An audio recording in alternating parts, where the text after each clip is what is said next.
Hi everyone, it's great to be speaking with all of you at CRESTCon today. I'm Jamie Collier. I'm a cyber threat intelligence consultant at Mandiant. Really spend my time briefing organizations on the threat landscape, helping them to mature their intelligence capability.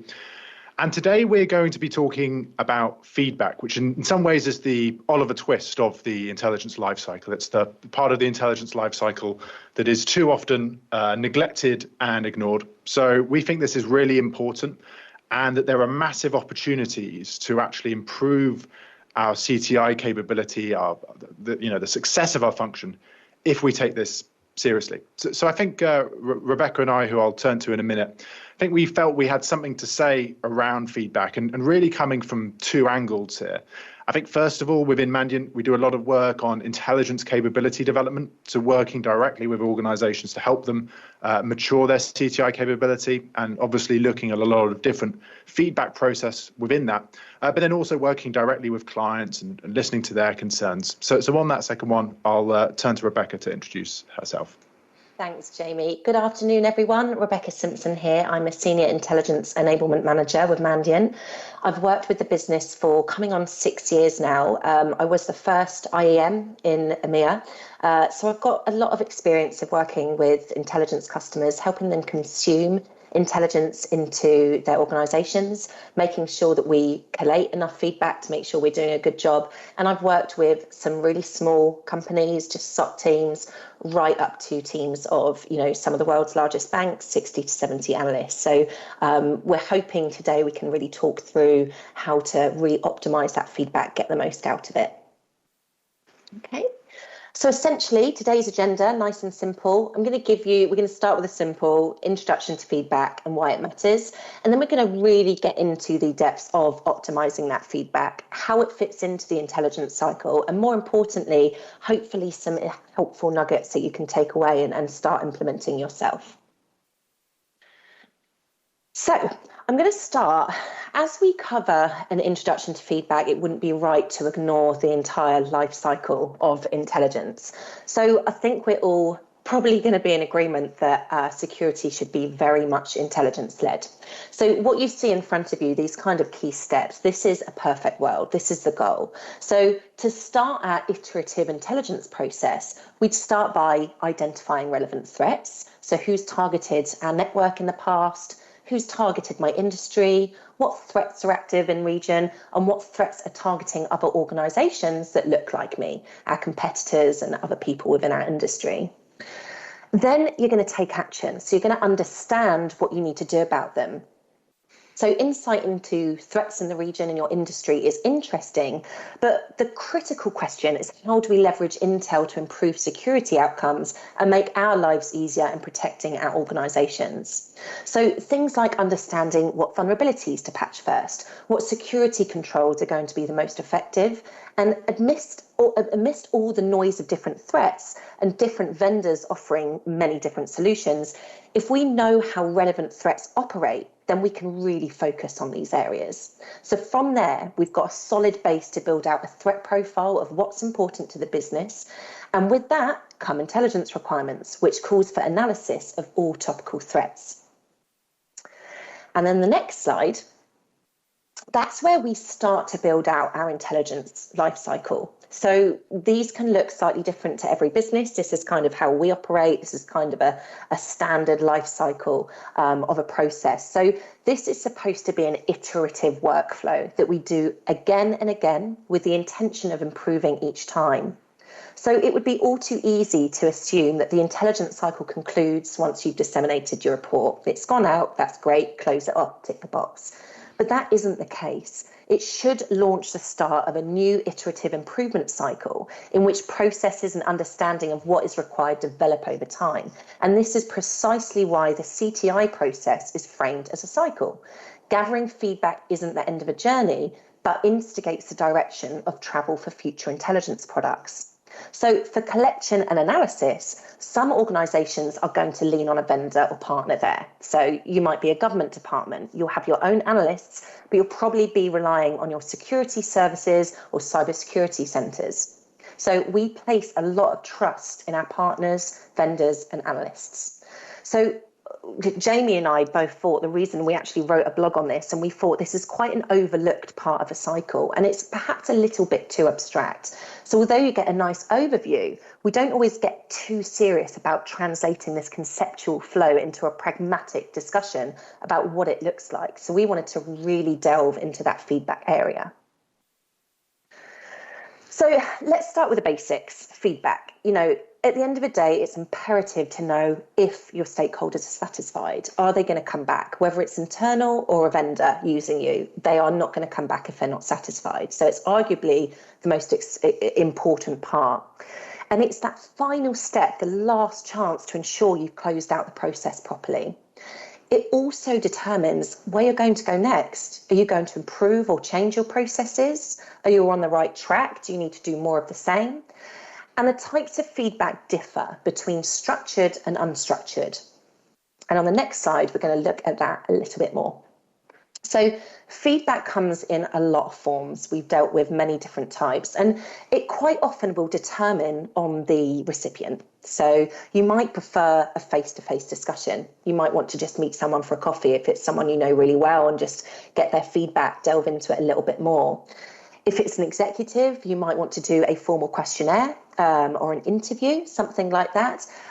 Or you might be more comfortable with an informal call or even an email. So whatever you do, you need to ensure it's part of your process. You need to collate and record all that feedback.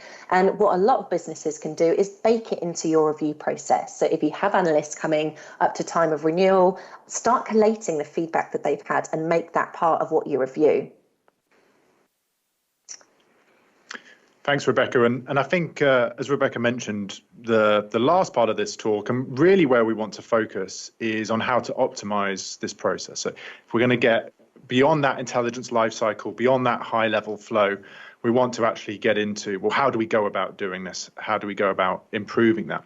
But I think before we do that, I want to just spend a bit of time highlighting why we think this is really important.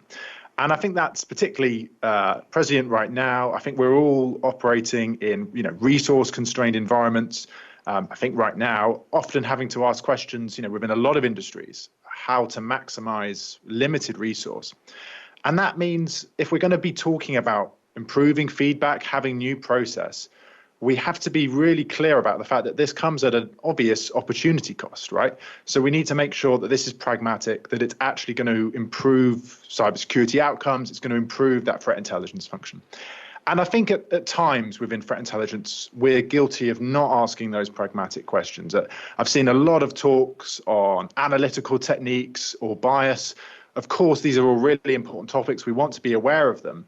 But we don't want to spend all our time worrying about, certain nuances if it just doesn't make sense. So I think particularly right now, it's important to make sure that we're doing or we're pursuing engagements and initiatives that really maximize efficiency, that are really worth doing. So hopefully a few different reasons why feedback is really exciting, why we should be doing it. I think first of all, let's actually remember why we're here. So let's return to that idea of an Intel-led security strategy that Rebecca outlined. And actually, we can only do that if we're actually kind of listening to stakeholders. That sounds really obvious, but it's amazing how often threat intelligence functions can fall at that crucial step. Now, there's a whole list of challenges and issues here around building requirements, socializing stakeholders, understanding their needs and challenges. A lot of different examples there. We could have a threat intelligence team that builds some brilliant YARA rules, but utterly useless if the SOC and threat hunting team aren't set up to use them correctly, right? So there's all those kind of issues around stakeholder analysis, establishing intel requirements. But feedback is also a huge part of that process of working with different stakeholders, making sure that we're kept honest and accountable, that we're actually serving those different stakeholders as well. I think the other thing that feedback does is it really helps to set the whole tone of a CTI function. So what I mean by that is always important to remember that CTI is never an end in itself. I think within the CTI community, we might like to think that we're very important and very interesting, but really we're there as a service provider and we're there to help other parts of the organization thrive. And if we're taking feedback seriously, that creates a really strong impression across an organization, that the CTI team is there to empower you. It's there to make your life easier. It's going to engage and work collaboratively with you. And actually that the threat intelligence team wants to build something together with its stakeholders. So feedback, really big part of that. I always think the judge of a good intelligence function is how well it is actually integrated into various aspects of a security function, whether that is a security operations center, an internal red team, for instance, vulnerability management, etc. So I think what feedback does is it really moves us away from that kind of intel snobbery, that isolationism, where we're just kind of writing reports that we think are interesting, but aren't actually connected to the kind of the end goal, that improving security outcome. And I think finally, this helps to build massive utility within our security function. We understand, I think everyone on the line will understand that CTI can be leveraged and utilized across a real range of different stakeholders, of different use cases. I think really exciting opportunities there. But it will realistically, we're not going to be satisfying all those stakeholders from day one. So this is really, it takes a bit of time. You're not going to just start off and be kind of firing on all cylinders. So as we go through that process or journey, feedback is going to be one of the best ways that we can actually build further utility, find and identify new use cases, and then refine them, right? It's not like we're going to work with a new stakeholder, set some intelligence requirements, and then it's all going to be perfect. So this really provides an opportunity to improve. And I think with all of this, as I said, it's easy to just assume, yes, we should be guided by stakeholders, we should be guided by intelligence requirements. But there are a lot of other influences on threat intelligence and the products we produce. And there are pitfalls here, right? So I talk about a few of these. Product-driven intelligence, that is this idea that we're just kind of writing reports. So we're writing a weekly intelligence summary because we've always written a weekly intelligence summary. We're not actually engaging with if this is useful, if it's actually consumed. I think with all the interesting developments in the threat landscape, analysts can understandably be distracted by their own pet interests, and those can actually be driving intelligence production rather than stakeholder needs.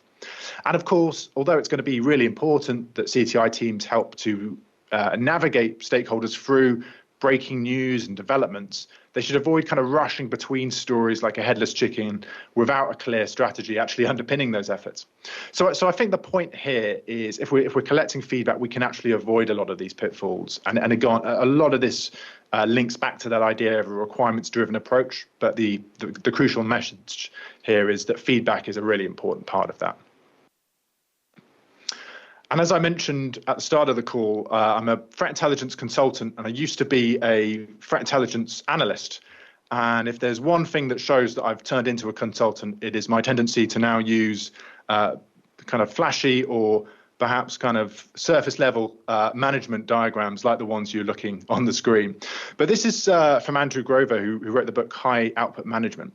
And what Andrew talks about is that every activity you do as a CTI, as a leader, as a manager, has leverage, right? So what effective managers and leaders are going to be doing is identifying those activities that have the highest leverage and really kind of focus on those. So focusing on those activities that lead to disproportionately high amounts of output. So training is a great example. If I spend 5 hours training all of my CTI team, and that makes them all 10% more productive and efficient, the long-term benefits, the leverage there is massive.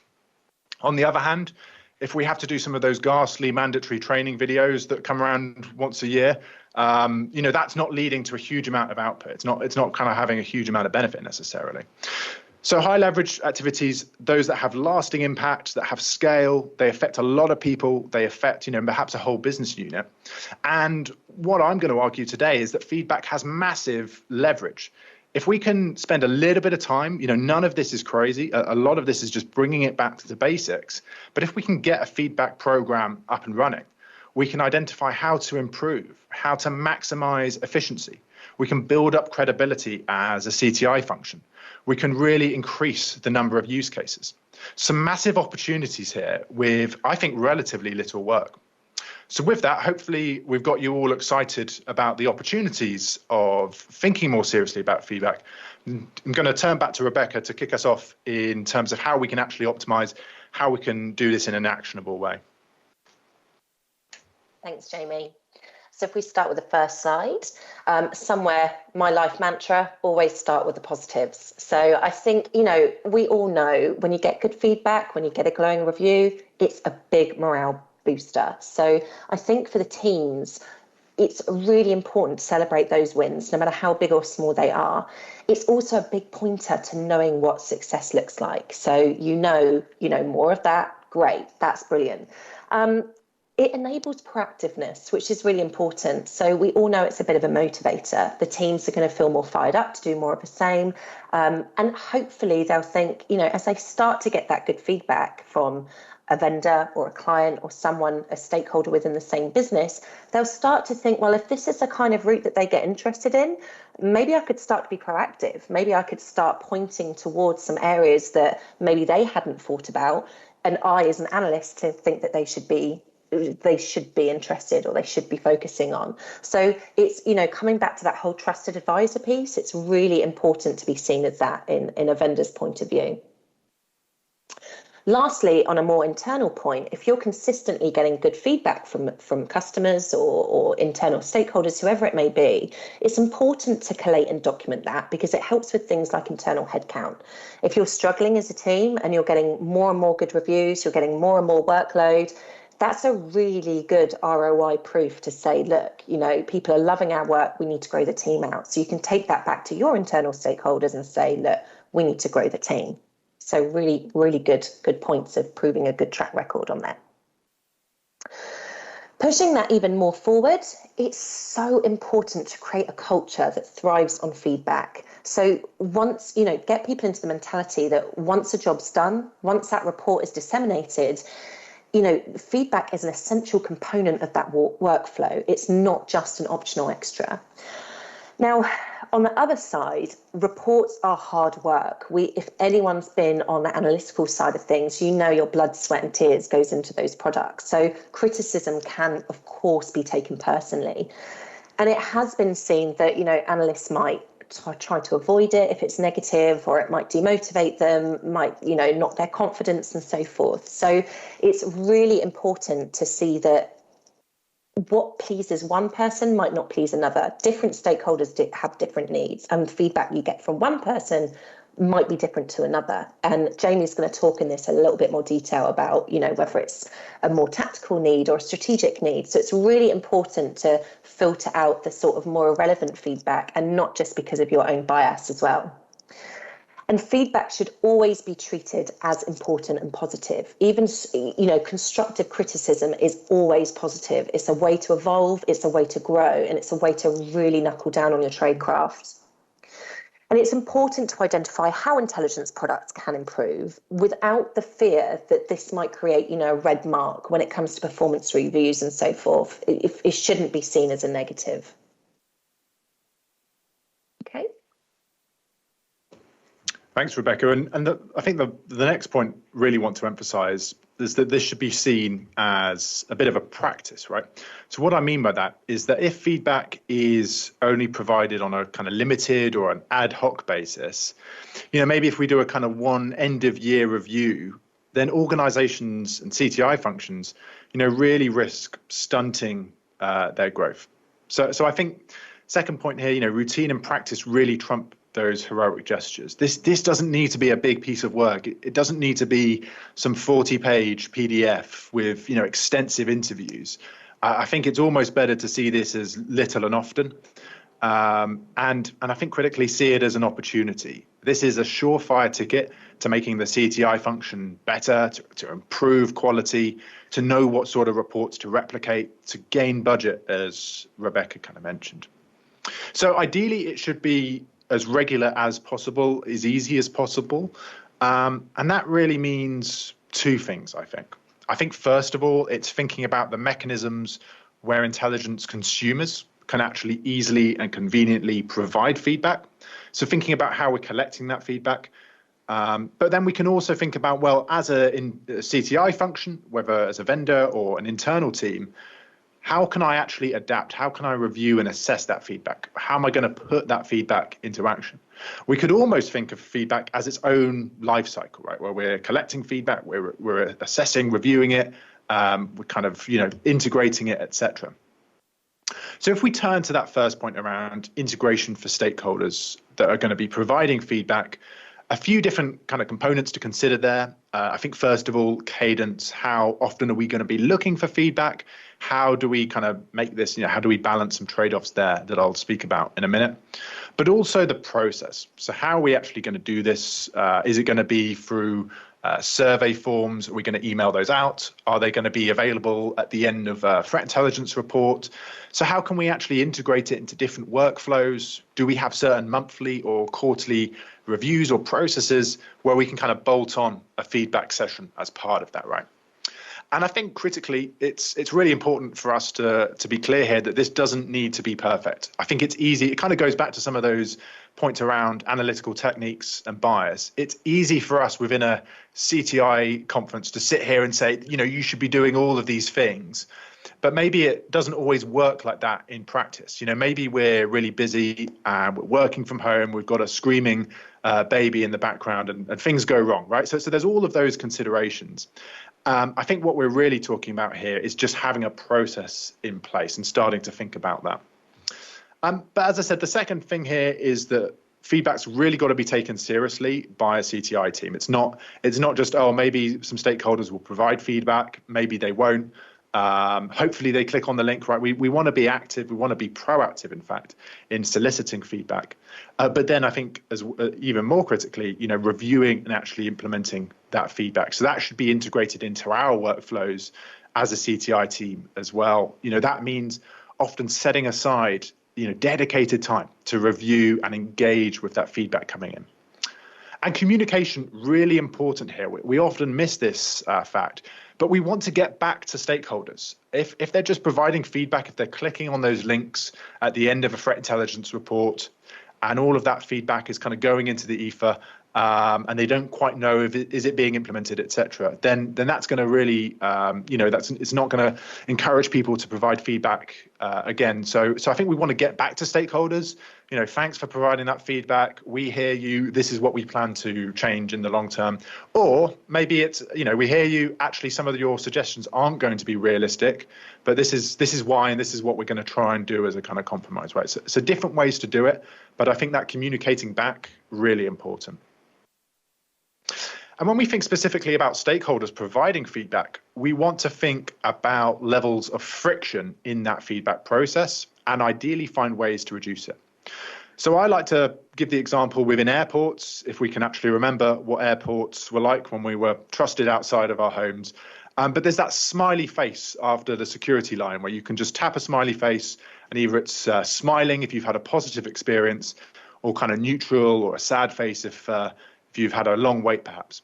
And that's a really good example of a form of feedback that has extremely low friction, right? You just kind of press a button. It's quite a satisfying button to press, I often find as well. So we want to think about those sources of friction. How do we make this as easy as possible? And maybe a few different components to talk about here. One is just around certainty, right? So if I'm a stakeholder and I'm unclear on how to provide feedback, if it's kind of ad hoc or there's not a link that's obvious, if it's going to be a kind of survey, then that's a problem. Do I kind of need to get in touch with the CTI team lead in a kind of ad hoc way, or is it actually clear, if you have feedback, please email this address, right? So creating that certainty on the sort of feedback being kind of a CTI team is seeking, making that readily available on different products. The second piece here is around the process itself. So do I, as a stakeholder, need to set up new online accounts that are going to give me lots of spam to say access surveys? Do I have to clunky through some kind of clunky system made in the 90s? If I do, I'm just going to simply avoid participating. So I think conversely, if we make all of that readily available, we make that easy, that's going to be helpful. Of course, there might also be trade-offs here. So if we go back to that airport example, it's super low friction, but actually it doesn't really provide any meaningful feedback. It's a very blunt instrument of smiley face, sad face.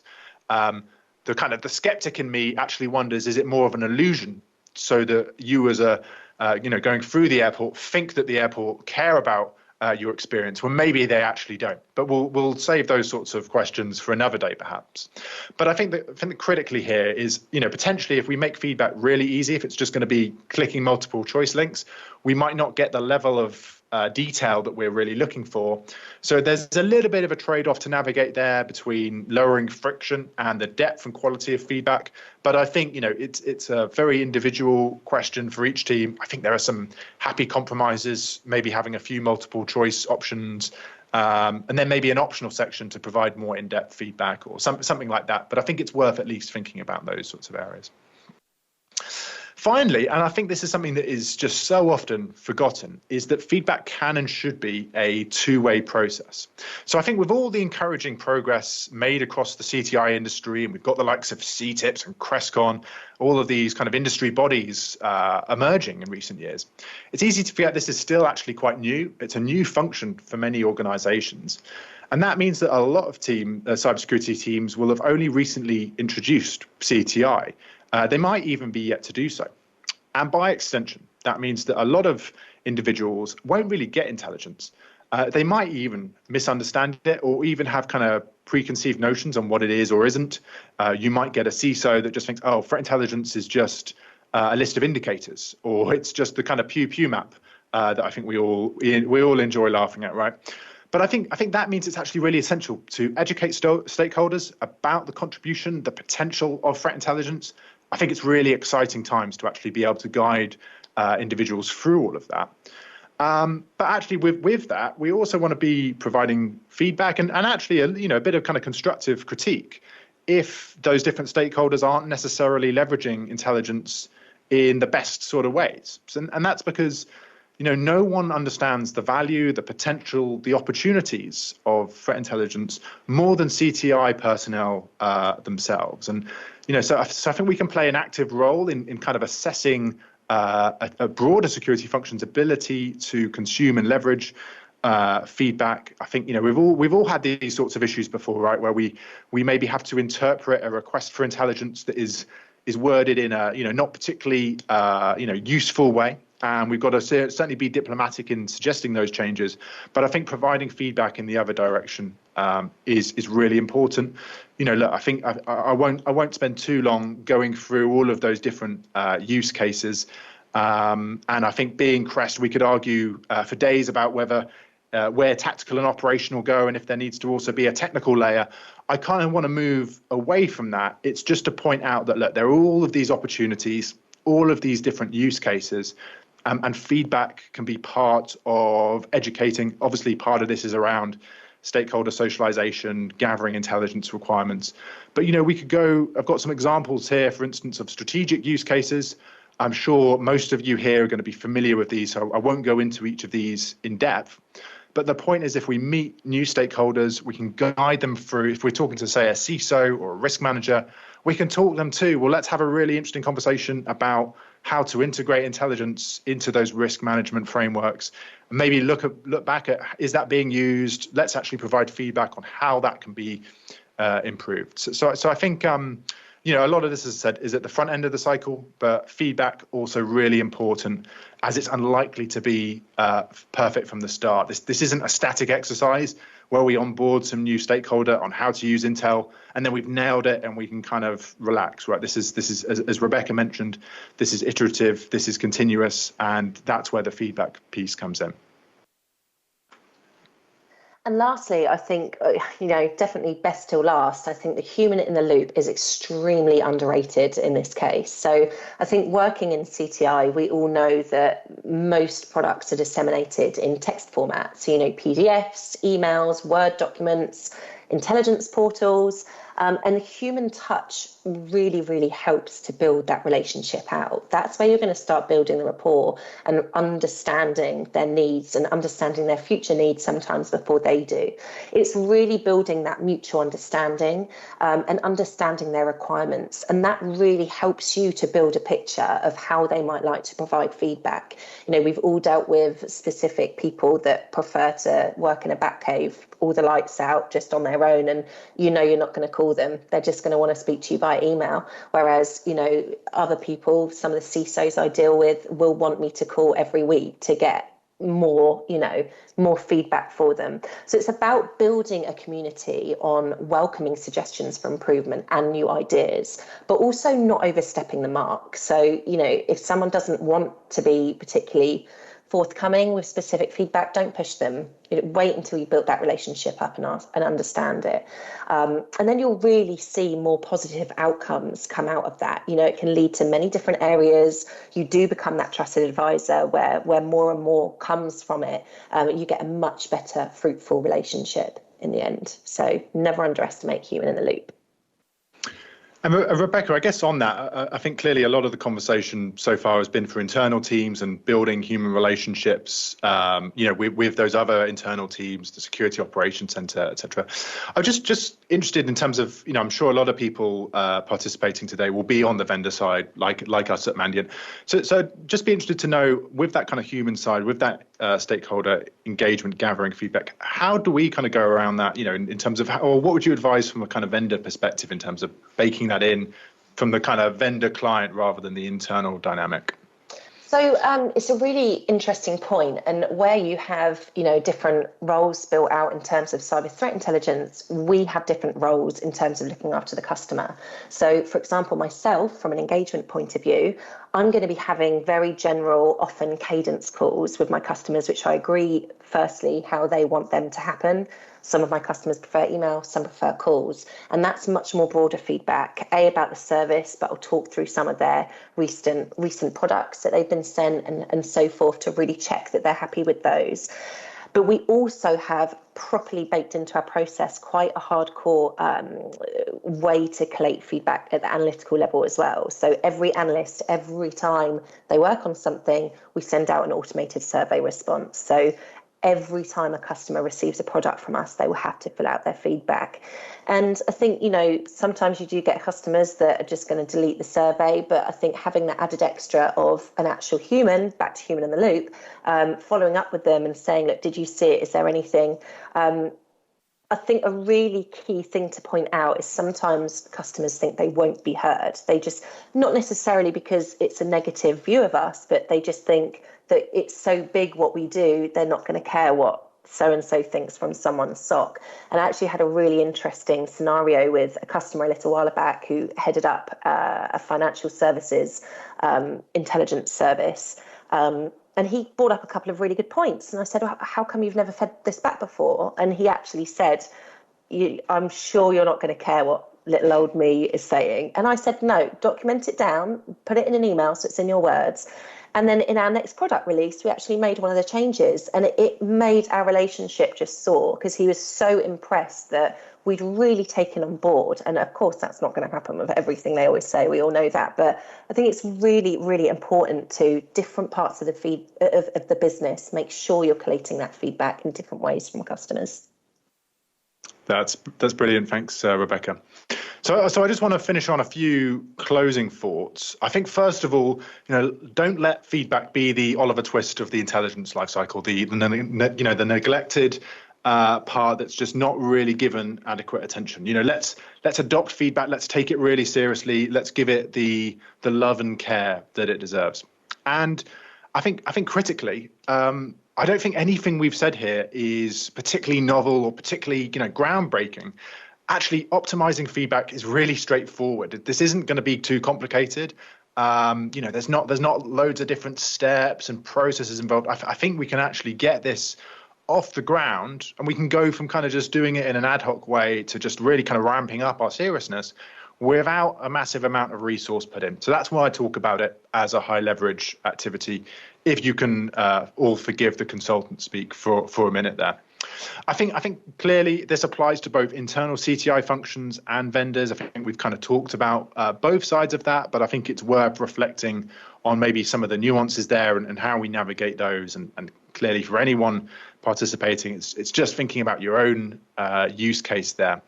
And really just I think if we could leave with one thing, it's just the importance of that process, whether that's the collecting, the assessing, the implementing feedback. Don't let it be completely ad hoc if you can avoid it. Anyway, that's enough waffle from me for the time being. I'm going to hand back to Rob for the time.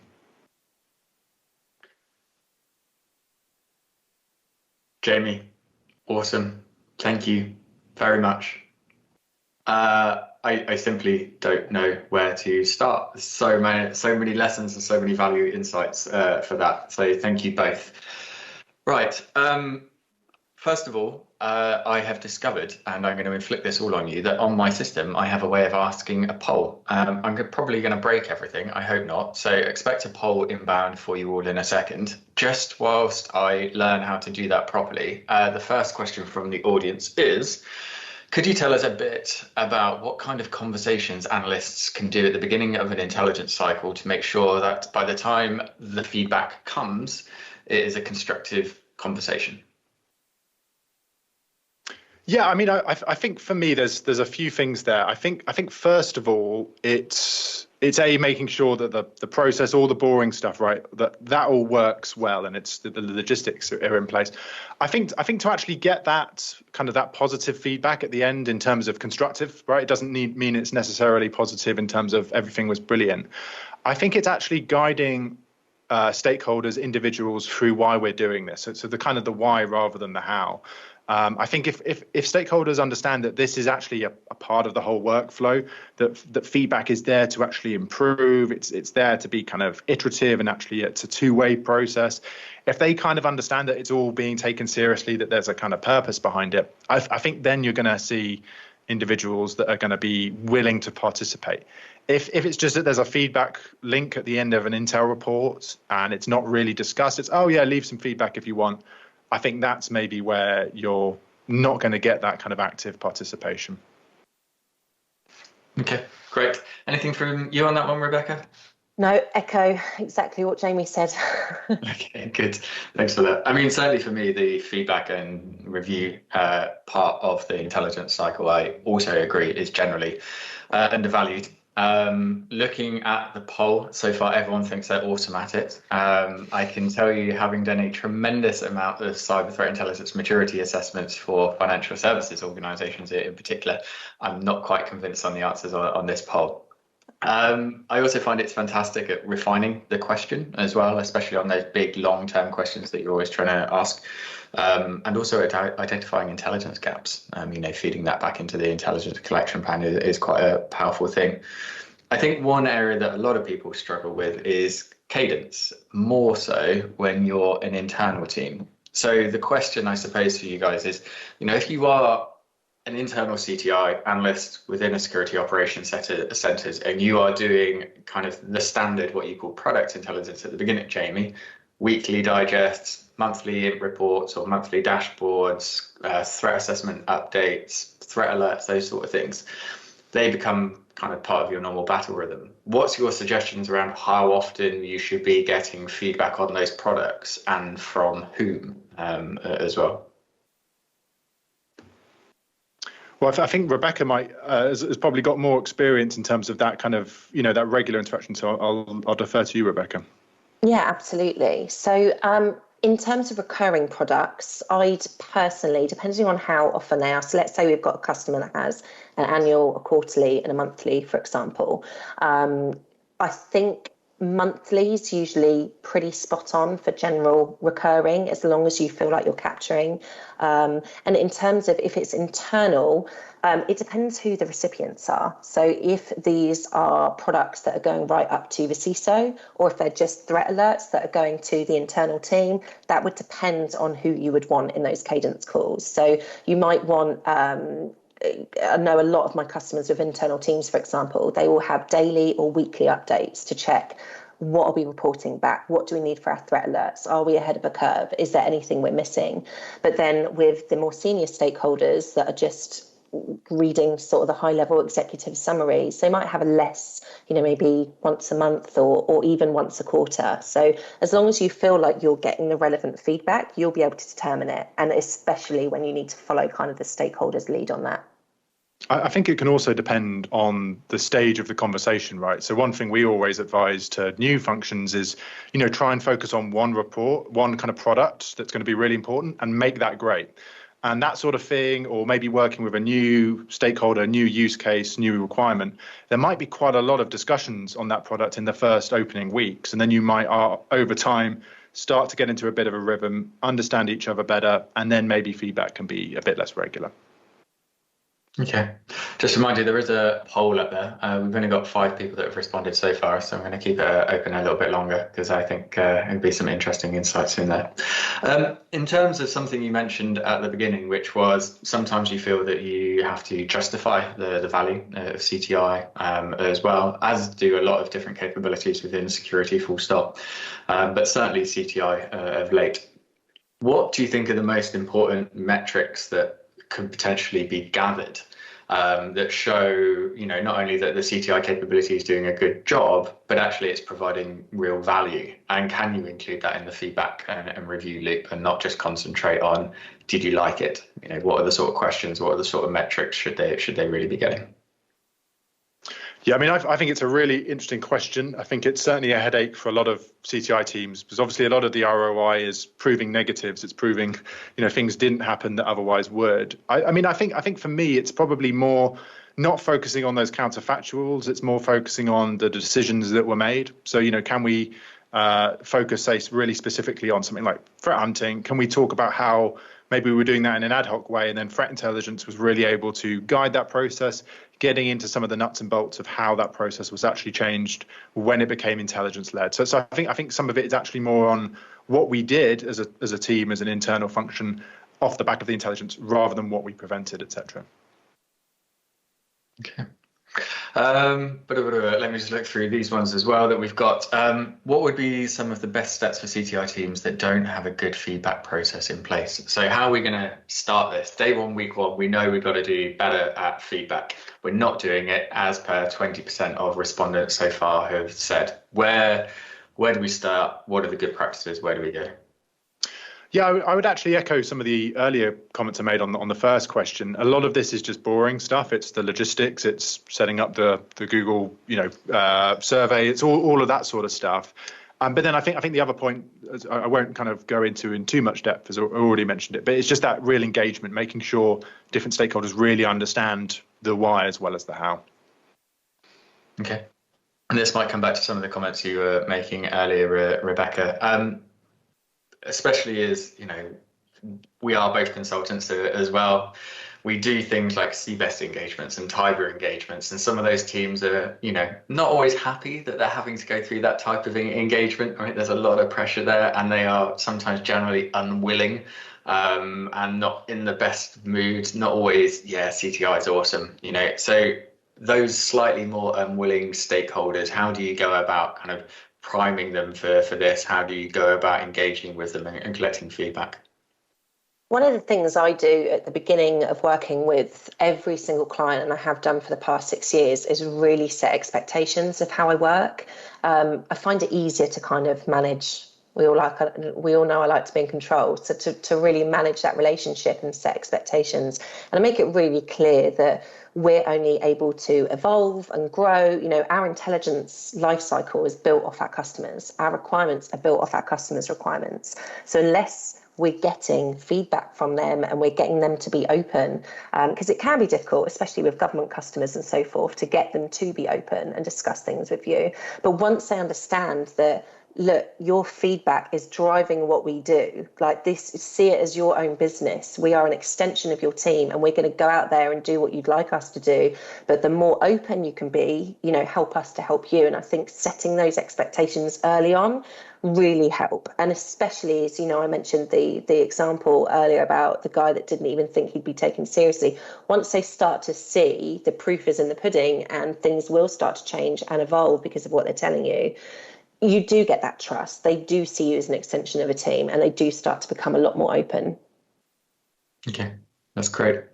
I think in terms of the poll, we've closed it. Hopefully you can all see the results and I've worked out how to use this thing properly. So Jamie, Rebecca, you can't see this, I don't think. So it's on another portal. Maybe you can. So the question was, how well do you think you do at feedback and review? The responses could have been, we are awesome, we're okay, but we need to do more. We do the minimum and we just don't do it. Oh, extra answers are coming in now. 50% think they're awesome at this. So that's reassuring that all the CREST professionals on here are evidently doing a fantastic job. So thank you very much for that. We're okay, but we need to do more. which is generally where I see most of the organisations that I work with in terms of internal teams. We do the minimum, or 0%, and we just don't do it at 16%. Do they fit in with where your gut feeling kind of puts your experience with other organisations and internal teams that you've worked with? Yeah, I think so. I think even if you look back at the basics of cyber threat intelligence, like some of the teams I work with, I'll say to them, how do you document your wins? And even standard, big wins where they've had something, they, at best, they might be popping it on a spreadsheet. And I think, this, to me, what we've gone through today is really basic, but people aren't good at shouting when things are going right and looking at, really documenting those wins. It's really important to do because it's how we get more business, it's how we evolve, it's how we change shapes. So, that kind of, it's good to hear that 50% of people are rocking it, so well done there. But obviously there's a lot of work to be done, and it's just food for thought. And it's, there's a lot about it in our blog that we release that really goes into, what steps you should take to start implementing it, things to think about. So definitely some of those 16%ers, definitely check out the blog, have a little read through. Yeah, definitely. Your guys' blogs are always incredibly strong and always have lots of value in terms of lessons learned. So thank you for that. I think also this talk, really appreciate talks where there's a lot of takeaways for people. So again, thank you. I think one of the points you made earlier around owning it like it is your business, your CTI function was a really powerful one. And I absolutely agree with you there. And I think, just some of the stats for today kind of show that. I don't know if I'm allowed to tell you this, but, on the CTI stage, we're almost double than the other stages. And that's because genuinely I find that the CTI guys just really want to get in and they want to learn and they want to share with each other very openly as well. So again, thank you for coming and sharing your insights. Really appreciated. Great talk. I'm afraid questions and answers are all closed now. So have a good day. I will see you all again after lunch. Thanks for having us. Thanks, everyone.